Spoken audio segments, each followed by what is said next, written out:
कामयाब दिखने से कहीं अधिक महत्वपूर्ण कामयाब महसूस करना होता है। लेकिन इसके उलट सारे मनुष्य जाति की चेष्टा यही है कि हम कैसे कैसे कामयाब दिखें। बावजूद इसके कि हम कैसे कामयाब महसूस करें, हमारी सारी चेष्टा यही होती है, ऊपर से लेकर नीचे तक सभी लोगों की चेष्टा यही होती है कि हम कैसे कामयाब दिखें, दूसरे हमें कैसे सराहें, हम कैसे कामयाब दिखें। जबकि हमारी सारी चेष्टा ये होनी चाहिए कि हम दिखें चाहे जैसे भी, लेकिन हम कैसे कामयाब महसूस करें। क्योंकि यह एक आंतरिक सुख और आनंद की अभिव्यक्ति होगी जो मानसिक दरिद्रता को सदा सदा के लिए दूर कर देगी। हम ऊपर से तो अच्छे दिखते हैं, हमारे पास अच्छे घर हैं, अच्छे कपड़े हैं, अच्छा खाना खाते हैं, लोग हमें सराहते भी हैं, पर इसका नतीजा क्या होता है? ऊपर से तो हम 2 मिनट के लिए खुश हो लेते हैं, लेकिन हम सब जानते हैं कि अंदर से एक एक संताप, एक शोक हमेशा हमारी आत्मा को चारों ओर से घेरे हुए रहता है। और इसका प्रमाण यह है कि मन हमेशा ही व्याकुल रहता है, चाहे वो कितना भी धन अर्जित कर ले, कितने भी प्रतिष्ठित पद पर चला जाए, कितना भी कुछ भी पा ले और कुछ भी खा ले, मन हमेशा ही बाएं दाएं आगे पीछे घूमते रहता है, वो स्थिर नहीं रहता।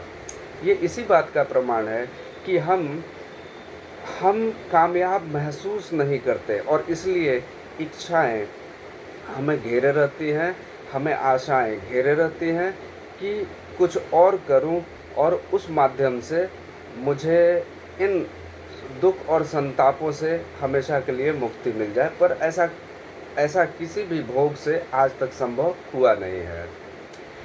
यदि हम कामयाबी को महसूस करना सीख लें इस जगह पे कि हम कामयाबी को दिखाने की गलत कोशिश करते हैं, यदि हम कामयाबी को महसूस करना सीख लें और थोड़े प्रयत्न से यह संभव भी हो सकता है, तो हमें सदा सदा के लिए मन के इस जाल से मुक्ति मिल सकती है।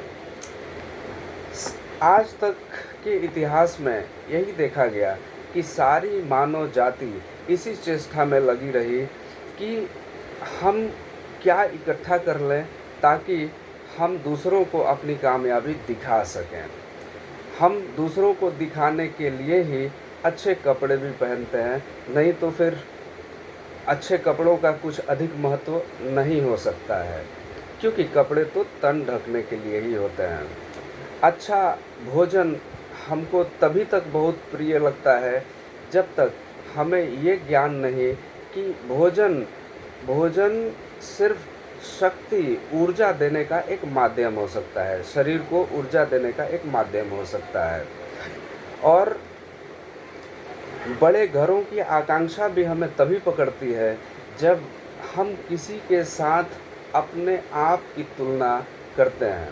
अगर हमारी किसी से कोई तुलना नहीं है, अगर हम अंदर से कामयाब महसूस करते ही हैं, तो फिर हमें किसी से कोई तुलना की कोई आवश्यकता नहीं है। और इसके साथ साथ ही ये इच्छा भी ख़त्म हो जाती है कि मेरा घर बड़ा हो, मेरा घर उससे बड़ा हो, इससे बड़ा हो और सबसे बड़ा हो। तो असल बात यह है कि हमारी कोशिश कामयाबी महसूस करने की होनी चाहिए, जो कि एक दुर्लभ बात है पूरे मानव समाज के लिए।